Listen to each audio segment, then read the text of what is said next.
Last week, I saw the first leaves on my street start to fall, and Starbucks has already brought back their pumpkin spice latte, so fall has officially begun. And it seems like it's the beginning of each season when I read the most. As the weather changes, so too does my taste in books, and autumn is a time to read books that echo the mood of the season's cooling days and lengthening nights. My seasonal TBR features the unsettling intellectualism of dark academia with R.F. Kuang's Babel and Kazuo Ishiguro's Never Let Me Go. I want to read the shudder-worthy prose of Mariana Enriquez's Our Share of Night and Yoko Ogawa's Revenge. And perhaps I will even start Ali Smith's seasonal quartet with its first book, Autumn. And what are you going to read this season? If you aren't already being drawn to books whose crisp pages cover the cozy and uncanny to mirror the crunching of leaves and cool weather, then look no further, because I have 10 books to recommend, each of which encapsulate the contemplative but jumpy autumnal mood that I'm thrust into this time of year. And I have tried to include something for everyone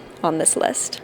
First up, for the fan of translated literary fiction, I want to recommend Elena Knows by Claudia Pinheiro. Elena Knows follows an elderly woman suffering from Parkinson's as she navigates her daughter's death, which the police are convinced was a suicide, but Elena Knows was not. Time in the novel advances according to Elena's pill schedule, which enables and disrupts her passionate investigation. With themes of strained mother-daughter relationships and a woman's bodily autonomy, this book, translated from Spanish, is a literary fiction that breaks the conventions we're used to in a typical mystery or crime novel. Next up, The Vegetarian by Han Kang. The Vegetarian is a very weird and trigger-heavy book, so definitely look up trigger warnings before you dig into this one. It explores themes of the expectations placed on women and humans more generally, and questions what it means to be sane. Is it following the societal rules laid out for us, or is it following our body's needs and desires, whatever the cost? This novella was originally published in South Korea in 2007, and despite what the title might suggest, it's not exactly about vegetarianism, but it is dark, weird, unsettling, introspective, literary.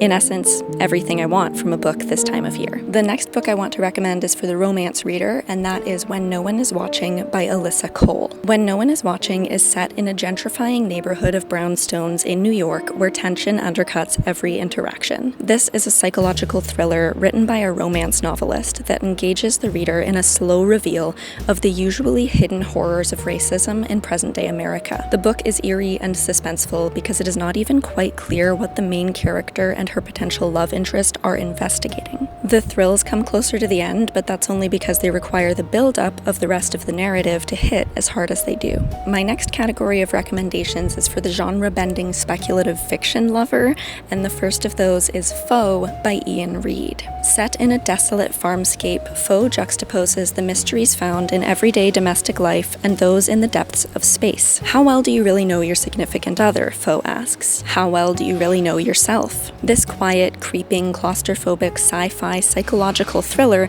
plays with the English language in suspenseful and riveting ways, and it's short enough to finish in a single, tension-filled reading session. My next recommendation is The Library at Mount Char by Scott Hawkins. The Library at Mount Char envelops the reader in a darkly surreal world where ancient knowledge and cosmic horror intertwine. It's impossible to pin down the genre of this book. Is it sci-fi or fantasy, mystery or thriller, weird fiction or romance?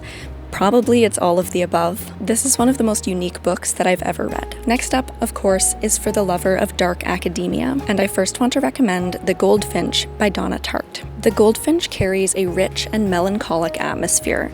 This slow literary fiction isn't exactly dark academia, but it feels like one, which makes sense coming from the author whose book The Secret History is synonymous with the genre. In this book, a 13-year-old boy survives a bombing at an art museum that he's visiting with his mom. Before leaving, though, he is drawn to a Renaissance painting called The Goldfinch. The rest of his life is steeped in trauma, anxiety, and eventually leads him to the criminal underworld. Set in lonely mansions and dusty antique shops, this vibey book is perfect for the fall season.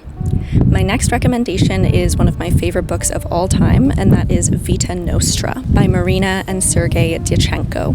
Vita Nostra is a disturbing speculative fiction set at a private school where Sasha is getting an education in something. Her books are impossible to decipher, and she is forced by the staff to read them over and over as if to understand them with nothing but brute force. The novel is drenched in an otherworldly atmosphere where reality bends and shifts. At its heart is a sense of profound, unsettling transformation, perfect for the start of the school year. But, like Sasha's books, this book is also difficult to parse, and I feel like I need to read it again to get its full effect. This next book is for a fan of the classic mystery thriller crime book, and that book is Sharp Objects by Gillian Flynn. This book follows a journalist who is forced to return to her dreaded and eerily perfect hometown when murders start occurring there. The main character may not be as reliable as one would like to think, but then again, no one can be trusted in this twisted childhood nightmare that pits women against women and makes daughters fear their mothers. Now, for those who love the gothic thrill of vampires, I would like to recommend The Book Eaters by Sun-Yi Dean. This is an alternative vampire story where these supernatural beings bite into not necks, but inky pages. Each book they devour has a different taste and texture, and young women are raised on a diet of fairy tales. Our main character is no different. She consumes a book's ideas when she eats it,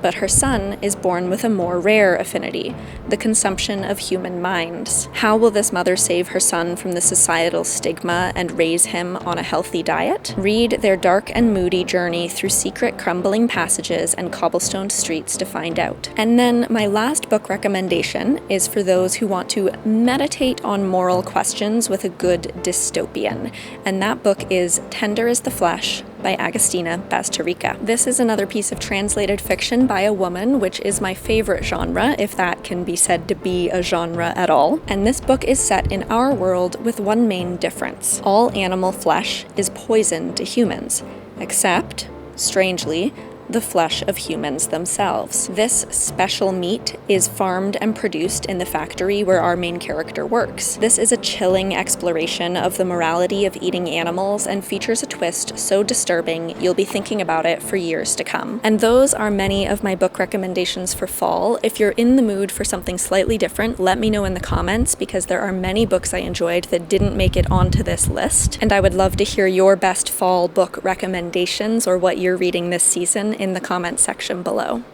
Thanks for watching, everybody, and I'll see you in another video again soon. Bye!